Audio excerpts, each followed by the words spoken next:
మా నాన్న నిలబడతారు మా నాన్న నిలబడుతున్నారు అంటున్నాడు. మీరు ఎందుకు నిలబడుకున్నారు? ఇప్పుడు నంద్యాల ఎమ్మెల్యే గారు చూస్తే 2019లో వాళ్ళ ఫాదర్ని కాదని చెప్పి ఆయన నిలబడ్డాడు.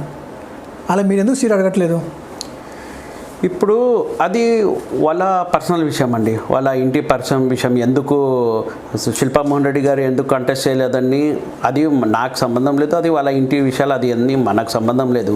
ఇప్పుడు నేనేమంటే మా నాన్నగారు ఉంటేనే మాకంతా బాగుంటుంది. మా నాన్న ఇప్పుడు కాదు 85 నుంచి ఎమ్మెల్యేనే. మా నాన్న ఎట్లా